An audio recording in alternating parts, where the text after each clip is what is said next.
morning, FLUCOs! Today is Tuesday, March 17th, 2015. Alongside Lexi, I'm Kara, and this is In the Know. Fluvanna County High School will be administering the writing SOL test on Thursday, March 19th and Friday, March 20th. We want to make parents and students aware of the adjustment to the start of their first block class on these 2 days. The warning bell will ring at 8:40, and students will be expected to be on time to their classes, seated, ready to start at 8:45 or 8:48. This is a 10-minute difference in the start of our school day on these two very important SOL testing days. And now we have a short message from your yearbook staff. Oh my God! That'll be $70. Yeah. Oh, I was like, there's no curl. I was so. But since you're one of our first 5 buyers this week, you get a Cup of Joe gift card.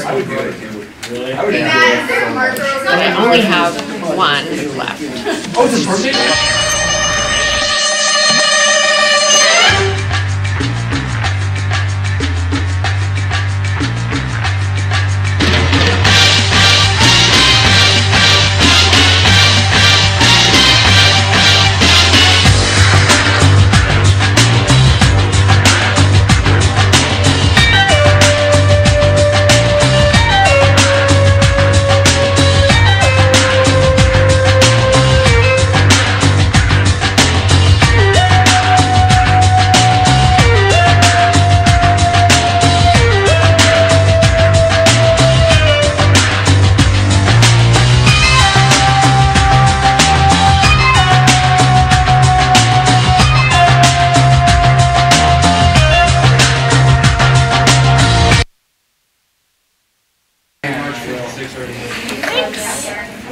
You got the last gift card.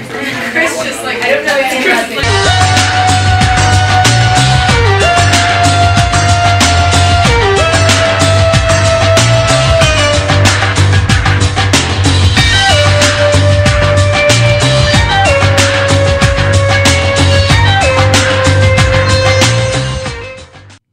The blood drive will take place on April 21st. Students who have not signed up do not have to sign up again.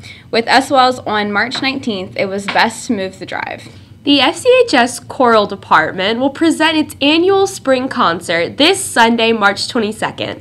The concert will feature varsity singers, women's chorus, and madrigals performing a variety of music. General admission is $5. Please come out and enjoy some great music. Prom committee will be pre-selling Krispy Kreme donuts starting today through the 24th for $8 a dozen. Donuts will be distributed on Friday, March 27th. Upward Bound. Current 9th and 10th grade students that are interested in this program, please come see Ms. Holland in the guidance office. And now we'll swing it over to FLUCO Sports.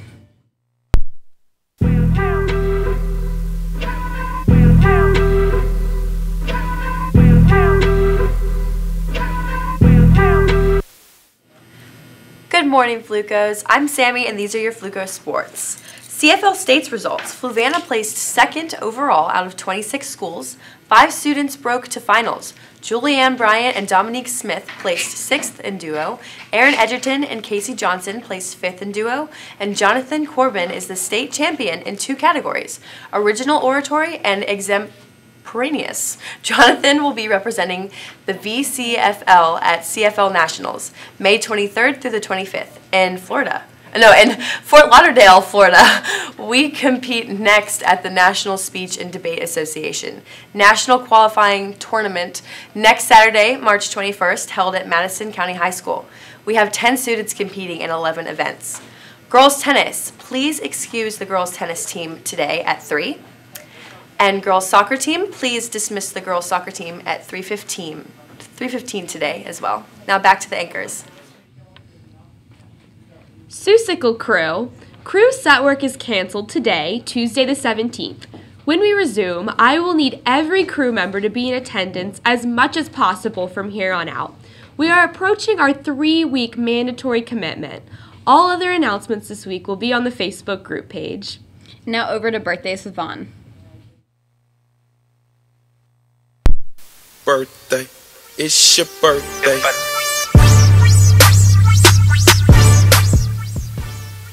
Good morning, everybody. We only have 3 birthdays today, so we'll get right to it.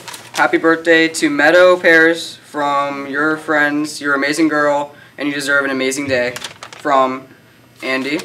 And happy 17th birthday to Meadow, we love you, from Kendall and Ellen. And happy birthday to Meadow, 17 on the 17th, from Bailey. So that's all we have here today, so swing it back over to the news desk. Today is St. Patrick's Day, but did you know who he was? Let's take a 3-minute look into who this man was. St. Patrick was born not in Ireland, but in Britain around AD 35. Well, actually, he wasn't called St. Patrick at the time, or even Patrick, but was referred to as MAEWYN'S SUCCAT. Good thing he changed his name later. St. MAEWYN'S Day just doesn't have the same ring. We'll stick with Patrick, just in case I'm slaughtering that pronunciation. Patrick was quite far from being a saint growing up. Until he was 16, he considered himself a pagan, or maybe even an atheist by today's definition. It was at that age when he was taken into slavery by a group of Irish marauders that attacked his village. Patrick was sold to his master, a Druid chief in Ireland, and served him for 6 years. It was during his captivity that he became a Christian. One day he heard what he described as a voice compelling him in his sleep to leave his master and find a ship that awaited him. He fled to the coast of Ireland and eventually made it back to his home. He then decided to study in the monastery and stayed there for 12 years, during which he decided that his calling was to convert the pagans to Christianity. Eventually, he adopted his Christian name, Patricius, or Patrick as we now know it, and returned to Ireland after being appointed a bishop. Patrick was very successful at winning converts, which upsetted the Celtic Druids, who had him arrested several times, but he managed to escape each arrest. Patrick traveled through Ireland, establishing monasteries, schools, and churches throughout the land. Eventually, Patrick returned to where he had once been a slave, to pay his ransom to his former master. Despite being treated cruelly, Patrick didn't hold a grudge against him. As Patrick approached his master's old homestead, to his horror he saw that it was in flames. Patrick found out that the stories people told about him had preceded him, and in a fit of frenzy, his old master gathered all of his treasures into his mansion, set them on fire, and then threw himself into the flames. An ancient record adds that his pride could not endure the thought of being vanquished by his former slave. There are a lot of legends surrounding St. Patrick. Some say that he raised people from the dead. Others say that he drove snakes out of Ireland, but since there aren't any fossil records of snakes in Ireland at that time, it's highly unlikely, unless he drove out the fossils as well. Many think that snakes was a metaphor for the conversion of the pagans, meaning that he drove paganism out from Ireland. Green wasn't the original color associated with St. Patrick, it was first blue. It eventually changed for various reasons, probably because of being used in various Irish flags and how green is associated with Ireland itself. Patrick worked in Ireland for 30 years. Afterwards, he retired and then died on March 17th, in AD 461. There wasn't a canonization process when Patrick died. That didn't come up until the 12th century. He would have been declared a saint by acclamation, and his sainthood approved by a local bishop soon after he died. St. Patrick's Day was originally a Catholic holiday, and still is, but has also evolved into a secular holiday, being celebrated by non-Irish, non-Catholics, and ironically enough, even atheists. Today, when people think of St. Patrick, they imagine a leprechaun in a green jacket, hat, pipe, clover, and a pot of gold. Not a man who devoted 30 years of his life to teaching and helping the Irish. Hopefully you now know a little more about the history of St. Patrick. And that is all the announcements you have for you today. Alongside Kara, I'm Lexi, and you are now in the know.